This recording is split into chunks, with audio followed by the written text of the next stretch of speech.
بسم الله الرحمن الرحيم إن الله وملائكته يصلون على النبي يا أيها الذين آمنوا صلوا عليه وسلموا تسليما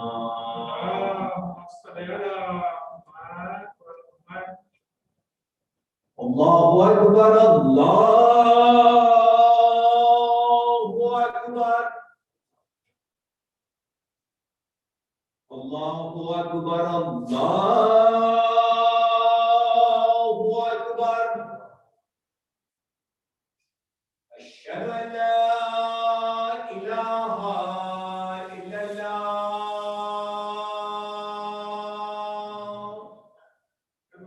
أشهد أن لا إله إلا الله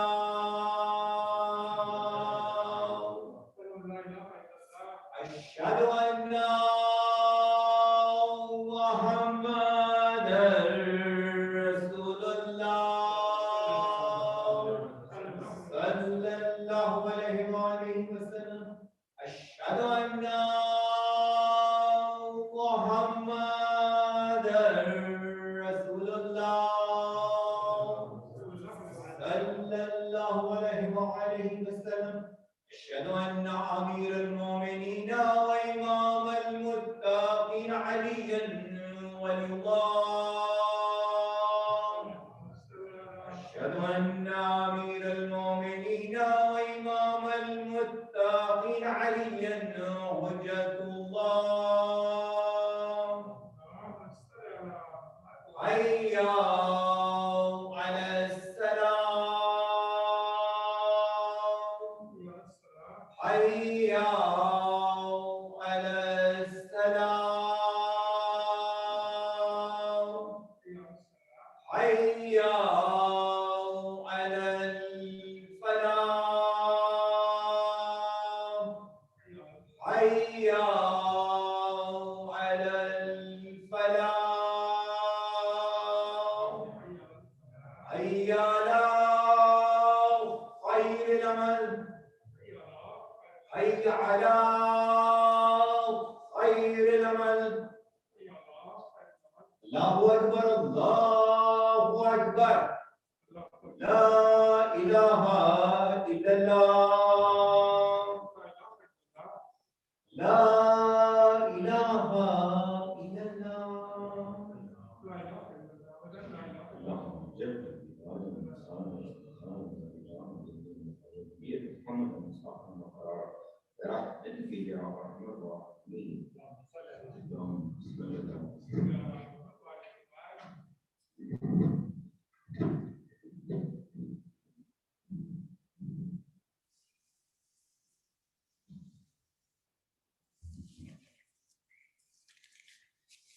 أعوذ بالله من الشيطان الرجيم بسم الله الرحمن الرحيم الحمد لله الذي كان موجودا قبل حدوث الأشياء ويبقى بعد فناء الأشياء تفرد بالأولية والإقدام وسمى كل شيء ما عداه بالفناء والعدم كما قال عز شأنه كل شيء هالك إلا وجهه وكل نفس ذائقة الموت وقال كل من عليها فان ويبقى وجه ربك ذو الجلال والإكرام سبحان من لا يخفى عليه اختلاف النيات ولا يعزب عنه معاصي العباد في الخلوات سبحان الله الذي منه خلقة العباد وإليه المعاد فمن يعمل مثقال ذرة خير يرى ومن يعمل مثقال ذرة شر يرى نشهد أن لا إله إلا هو الملك الذي لا ينازع في ملكه ولا يضاد في حكمه يعظم من يشاء بما يشاء كيف يشاء ويرحم من يشاء بما يشاء كيف يشاء تعذيبه المسيئين عدل وعفو تفضلا أشهد أن محمدا سيد المرسلين وخير المبشرين والمنذرين صلى الله عليه وآله الهداة المهديين من ركب سفينتهم نجا واهتدى ومن تخلف عنها ضل فغرقا وهو أوصيكم عباد الله بالاعتصام بالتقوى فإنه حبل متين وأروة وثقى قال الله تبارك وتعالى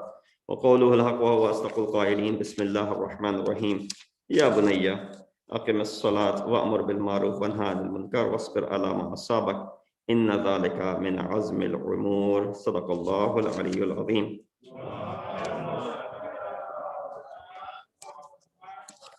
السلام عليكم ورحمة الله وبركاته. The verse that I recited before I begin, I'd like to exhort all of you and myself to adopt the taqwa of Allah. This is the best of provisions. The verse is from Surah Luqman, ayat number 17, where Luqman famously says to his son that, "O my son, keep up prayers and enjoin the good and forbid the evil, and bear patiently that which befalls you. Surely these acts require courage." Today, in this first part of the khutbah, I would talk about briefly in reference to Salat, as it's a reminder. A lot of time, especially when we are younger, that we tend to overlook this concept and this great ibadat, and we sometimes don't understand the value of it when we are much older. And for some folks, even when they get older, they don't realize the value of it, even then. So with that said, now it is important that we're able to pass this information down to our kids, and they realize the value and the worth and the importance of the Salat and the different dimensions of the Salat, and the reason behind why Allah subhanahu wa ta'ala has made it obligatory upon us. And then second portion of the khutbah, inshallah, I will touch briefly about one of the great scholars of the 11th century by the name Sheikh Horyamali. And the reference to him is because this is the day of the wiladat of Sheikh Horyamali. So this ayat, which is very clear in its reference based on the instructions of Luqman to his son about Salat and Amr bil Maruf, you see that Salat is the simplest, deepest, and the most beautiful connection between Khaliq and Makhluq, the creator and the creations, which existed in all divine religions. It's not something which is only Turra and Tiyaz and vainglory of us Muslimin. There has been Salat of some sort in previous divine scriptures as well. Salat is the only worship prior to which it is recommended that a person with the best of the voices should call for the prayer. As it's customary, we have adhan and iqamat that is given. You don't find any other ibadat where you call upon this prior to the performance of that act of worship. So it's the distinction of the Salat that where you're calling out.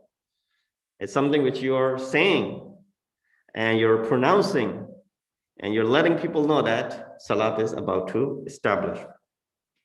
And by calling Hayya ala Salah and Hayya ala Falah, you're inviting others to also come and join in the Salah.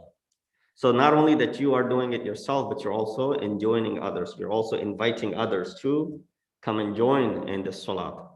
When you're fasting, you don't really go ahead and announce that, nor do you invite others to go ahead and fast along with you. When you're doing other acts of worship, you do it individually and not so much. The invitation should be there in other acts of worship. See, our religion does not tell us to only worship ourselves and perform the acts of worship individually and not invite others. No. Any act, you should do Amr bil Maruf with that. But with that said, this is the only action where, like it or not, you go ahead and invite others. Hayya ala Salah, Hayya al Falah. You call people upon it to go ahead and join you in the Salah. Breaks the silence, right? It's the announces the Islamic doctrines, the beliefs, and awakens those who are heedless, maybe those who are in slumber. When they hear the sound of Hayya ala Salah, they wake from the slumber. They wake up and they rush toward the Salah. So how important it is? Well, just a few examples. Hazrat Ibrahim and Hazrat Ismail alayhi wassalam. In fact, Hazrat Ibrahim made it to be the objective behind placing his wife and his infant son in that distant valley, in that desert, without food and water, in order to introduce Salat, not Hajj. We associate Hajj with that valley in Makkah. But Hazrat Ibrahim's, one of the reasons when he placed Hazrat Hajar and Hazrat Ismail, what is the ayah says? Rabbana inni askantu min dhurriyati biwadin ghayri zi zar'in in the Baytik al-Muharram Rabbana li yuqimus salat. The ayah says, that I have placed my children, my wife, my family in this barren land near your house, Baytak al-Muharram, respected house, Rabbana liyuqimus salat, so that they may establish the prayer. And then when we travel with women and children, how are we feeling? Salat is the last thing on our mind. Hazrat Ibrahim is placing his wife and his infant son, leaving them there, and he's making sure that their purpose is what? Is to establish the prayer. And while we're traveling, I said, well, we'll pray when we get there. We'll pray when we pray. Look at the life of Imam Hussein, journey from Medina to Makkah, Makkah to Karbala. Not one riwayat tells us that this caravan failed to perform the obligation of Salat. Now, they may not be fasting because they were traveling. They may not be giving, doing other acts of worship, which are not obligatory upon them. But Salat is something which is obligatory on everyone in any condition. Right? It does not omit. There's no exception. Unless, of course, a person is unconscious. Person is in coma, for example. But even if you're alive and breathing and you're in your senses and you're laying on the bed and you can't even move, you still pray. You're not exempted from the salah. So this caravan is moving, and yet you see that they are what? Praying.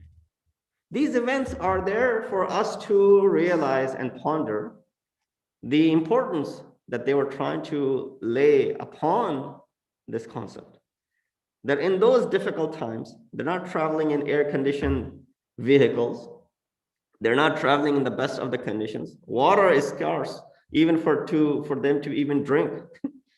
The scarcity of water is limited to the amount, but still, in order to make sure that the message is given, this caravan is a caravan of those who are Musallin. So Imam Hussein, on top of that, made his chest shield for the enemy's attack on the day of Ashur, in order to perform Salatul Khawf or Salatul Dhuhr, the afternoon prayers that Imam performed. And so we'll leave the Salat and go ahead and fight at this moment. But in the comfort of our homes, we delay our Salat. Quran orders Hazrat Ibrahim and Hazrat Ismail alayhi to purify Masjid al-Haram for the worshippers, so that what they can do, so that they may perform the Salat in it. One of the purposes behind cleaning, and who's cleaning the house of Allah? None other than Khalilullah Ibrahim and Zabihullah Ismail. These are the two responsible for cleansing, removing the dirt from the house of Allah, so that people can come and perform their salat in the house of Allah. Therefore, we find that salat sparkles in the life of a mu'min with the beginning of his life until his death.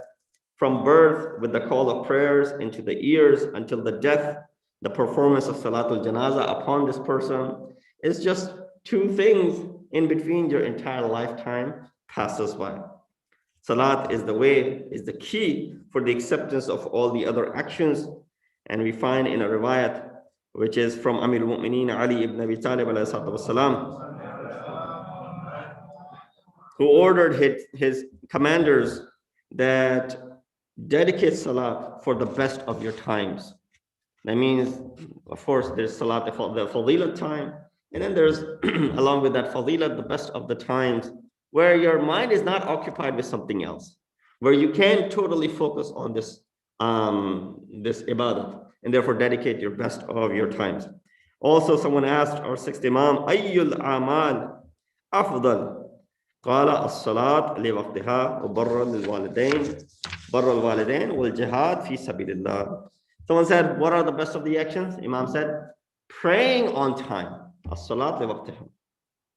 Being kind to your parents and jihad in the way of Allah subhanahu wa ta'ala are all considered to be the best of the actions. So salat keeps one away from evils and indecencies. Cleanliness and hygiene is rinsing the mouth and physical purity through wudu, and also purification of your libas, physically and spiritually. It says, when addressing the people خُذُوا زِينَتَكُمْ عِنْدَ كُلِّ مَسْجِدٍ. Beautify and decorate yourself when you are performing the salat. Audacity and courage and shouting the slogans is called adhan.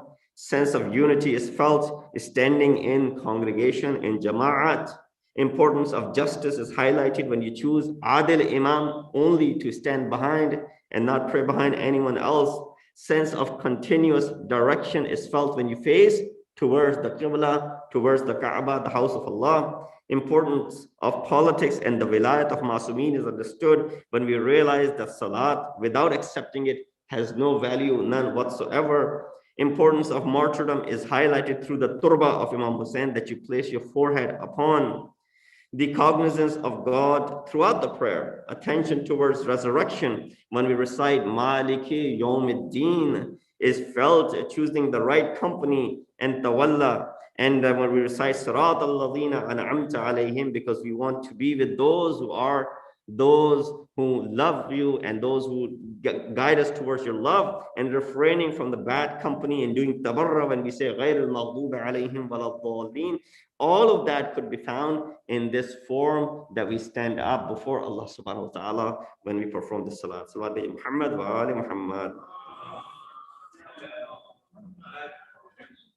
So there are many riwayat in this reference. I will remain content with this much, and inshallah will highlight more about it. There's so much that has been said and addressed about it that one session may not do justice. The second thing that I wanted to touch upon in today's khutbah is about Sheikh Horyamali. It is important that we familiarize ourselves with these individuals, these important personalities who've done a great deal and great service to madhab at-tashayyu. In the absence and the ghaibat of Imam of our time, these are the scholars who stood up and they protected and defended the religion so that it reaches us in the most pure form. Sheikh Horyamali, whose birth is mentioned to be on this day of Rajab, his name was Muhammad ibn Hassan ibn Ali ibn Hussein al-Hurr, is accounted a great narrator of hadith and an outstanding Islamic jurisprudent, was compiled many precious works. The most prominent of those works is a book called Wasa'il al-Shia. Wasa'il al-Shia is a book compilation of hundreds of thousands of hadiths on all the aspects and the sciences of Islam that you can imagine, emerging from the kalam of Masumeen alayhi sallam. That is just a brief introduction to this book of highlight of his 30, 40, 50 years of hard work and putting this book together. That's why it attained him and gave him the title of Sheikh al-Islam, that he was called Sheikh al-Islam, the Sheikh and the leader of Islam and the leader of Shia. He was born on this day of Rajab, 8th of Rajab in the year 1033 in a village in Jabal Amal region in Lebanon, and he passed away in the year 1104 in the city of Mashhad, and he's buried near the shrine of Imam Ali ibn Musa Rada. Many of you who have gone for the ziyarat of Imam Rada in Mashhad, you must have visited his burial place as well, because it is in the courtyard nearby the haram of Imam alayhi. The people of Jabal Amal, who initially converted to Shiaism through the guidance of the great Islamic luminary Abu Dhar al-Ghifari, who was a prominent companion of Rasulullah. And then since then, the Muslims of Jabal Amal have constantly been deeply committed and devoted followers of Ahlul Bayt. As far as the family of Horyamali and the title of Hurr, Sheikh Horyamali is a descendant of Hurr ibn Yazid al-Riyahi, and that is why he's given the title of Hurr in his name, who joined the forces of Imam Hussein, of course, on the night of Ashura, when Hurr saw himself, and he says, I see myself between, Jannat and Jahannam, the paradise and the hell, and I can choose between the two if I want to. And then he chose and made the right decision by coming to Imam Hussein. Imam Hussein uttered these words about Hurr, that you are given this auspicious name of Hurr, noble freeman, that you are Hurr in this world and you are going to remain Hurr in the hereafter. Sheikh Horyamali is one of the most distinguished ulama of the 11th century, who has left a legacy of valuable writings and exemplary personality, is held in great esteem by the Shia ulama. Many ulama have come forward and spoken about him. He enriched the Shia knowledge with authentic sayings and narrations of Ahlul Bayt alayhim salatu wassalam. That one of the biggest collections and the compilations of the books of ahadith is this book, Wasailu Shia. Sayyid Ali Khan Madani, the writer of the commentary of Sahifa Sajjadiyah, he writes in it that has paid tribute to Sheikh Horyamali by saying this: Sheikh was an eminent scholar of high intellectual standing, whose personality could hardly be described through strings of words. His valuable writings have become widespread and have brought forth vivifying showers on the parched lands all over the world. His pearl-like ideas have brightened the sky of history. Sheikh Horyamali made a couple of travels to Hajj. First, in the year 1073, he went to perform Hajj from Jabal Amal. He went and did Hajj. And then he went for the ziyarat of Atabat, Sayyid al-Shuhada, Imam Hussain, and Karbala and Najaf. And from there, he made a trip to Mashhad. And of course, travel those days was not that easy, but he made that travel and he came to Mashhad. When he came to Mashhad, he liked it so much that he decided to stay there. And he stayed there until the end of his life, which was in 1104. But he made another travel to Hajj and Umrah 10 years later in the year 1087, 1088. And when he went, on his way back, he stopped in Isfahan and he met with Allama Majlisi, the great Allama Majlisi, who's actually accounted for being one of his students. And he shared his ijazah and gave his ijazah of narrating the ahadith, because that was something which was a big honor back in the day, or even today, when you are given the ijazah to narrate the hadith of Ahlul Bayt. I just want to narrate one story about him, inshallah, I'll bring it to close, that at the Iranian court, as mentioned, Sheikh Horyamali, on his return back to Mashhad, he arrived in Isfahan and he was highly respected and welcomed by the local ulama. And of course, Allama Majlisi was amongst them. Particularly the late Allama Majlisi, whom later on, these two shared the ijazah with each other. Now, the ulama had arranged for him to visit the court of Sulaiman Shah, who was the Shah of the time, the Safavid king. You remember the Safavid dynasty that ruled prior to the Inqilab and so on and so forth. Here a story is related about the meeting between Sheikh Horyamali and Shah Sulaiman as follows. When the Sheikh entered the court of the king, he was seated on the side of the audience hall where the king used to sit, with the backrest of a long cushion. When the king entered, he saw surprised to see that his space was occupied. He said, "This is my space," and Sheikh Horyamali had taken that space. The king inquired as to who this person was sitting in his usual place. One of the local ulama, who was also there, who mentioned and replied that this is Sheikh Horyamali. You might have heard of his name, a great Arab sage. In order to make fun of Sheikh Horyamali, Sulaiman Shah, the king, made a pun of his name, Hurr. If you write the name Hurr, you write Ha and Ra in Urdu in Arabic. To make fun of it, he called him Khar with Kha and Ra. So He, Re, and if you put a dot on top of that, it becomes Khar, Kha and Ra, right? There's a difference between Ha and Kha is with a dot. So to make a pun of this name and to call him Khar. What is Khar? Khar in Farsi is a donkey. Khachar ko kehte hain Khar. So instead, now because he had taken his space, he said, well, instead of calling him Hurr, he called him with a dot on top of the name with Khar in Persian, which means donkey. The Shah asked, how much distance is there between Hurr and Khar? He asked Sheikh Horyamali. Imagine someone's making fun of your name and asking and mocking in the same way. To Shah's surprise, Sheikh Horyamali retorted in Persian by saying between me and you.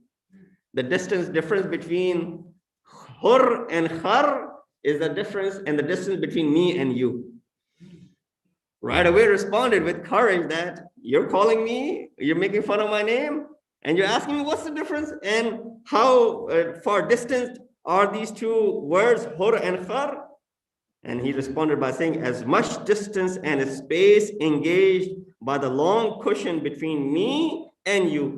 Thus the Sheikh implied cunningly that he, Shah himself, was the donkey, and this episode shows the influence of the Shia ulama in the court of Safavid kings and their dignified status that allowed for their daring remarks. So this was something which he stood up and he lifted the faith, where we will not be, succumb to someone mocking the scholars and the shuyukh like that. Lastly, his poetic talent. Sheikh Horyamali had a remarkable poetic talent. One special feature of his poetry is the lengthiness of the poems. And, among the couplets, the two noted, inshallah, I will mention just one of them. He said, although I am named Hurr, free, although I am named Hurr, I am a slave of Ahlul Bayt. Even if they dignify and free me, I shall revert to their servitude. So there's more pleasure in being the slave of Ahlul Bayt than being free without having the wilayat of Ahlul Bayt. That's the depth of the poetry that is being uttered. Unfortunately, today, aside from some shu'ara, you don't find this sort of depth that is found in their kalam. He said, if it is sweet and pleasurable to remember friends, for me it is all the more so to extol the Ahlul Bayt. That is what I seek my pleasure in. Death of Sheikh Horyamali on the 21st day of Ramadan, coinciding with the shahadat of Imam Muttaqeen Ali ibn Abi Talib in the year 1104, the symbol of human excellence occurred. He died and the death of the symbol of human excellence occurred. He's buried in the vicinity of the holy shrine of 8th Imam Ali ibn Musa Rada.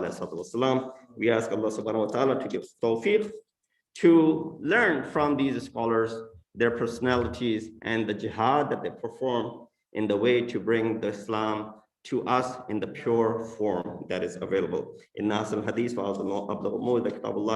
أعوذ بالله من الشيطان الرجيم بسم الله الرحمن الرحيم والعصر إن الإنسان لفي خسر إلا الذين آمنوا وعملوا الصالحات وتواصوا بالحق وتواصوا بالصبر.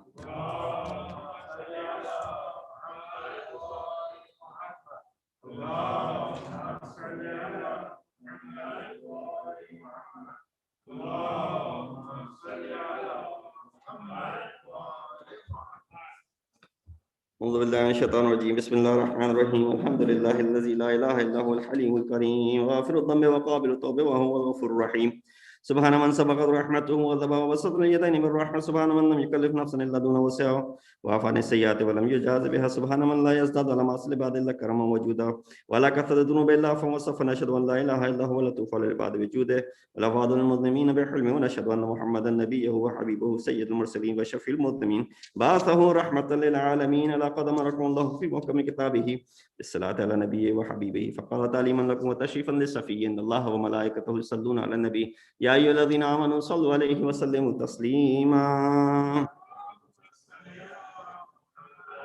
اللهم صل على سيد المرسلين وشفيع المذنبين بعد نبينا محمد صلى الله عليه وآله وإمام المسلمين وقائد الغر المحجلين أمير المؤمنين علي بن أبي طالب وعلى سيدة نساء العالمين وبذة خاتم النبيين سيدتنا فاطمة بنت رسول الله صلوات الله عليه وعلى الحسن المجتبى والحسين الشهيد بكربلاء وعلي بن الحسين ومحمد بن علي وجعفر بن محمد وموسى بن جعفر وعلي بن موسى ومحمد بن علي وعلي بن محمد والحسن بن علي عليهم الصلاة والسلام اللهم صل على مولانا صاحب الزمان ما يا آثار البدء والطغيان هادم أمنة الشرك والنفاق حاسد فر البغي والشقاق صلوات الله وسلامه عليه وعلى آباء الكرام اتصلت الليالي والأيام اللهم أجل فرجا وساهل مخرجا وكل ناظرنا بنظرة منا إليه وجعلنا من المستشهدين بين يديه وتفضل على مراعين المؤمنين بمزيد التوفيقات وزيادة الإقبال وعلو الدرجات اللهم افعل بنا ما أنت أهل ولا تفعل بنا ما نحن أهله بجاه محمد وآل المعصومين صلوات الله عليهم أجمعين. ممن يذكر فتنفع ذكر ان الله يامر بالعدل والاحسان وايتاء ذي القربى وينهى عن الفحشاء والمنكر والبغي يعظكم لعلكم تذكرون.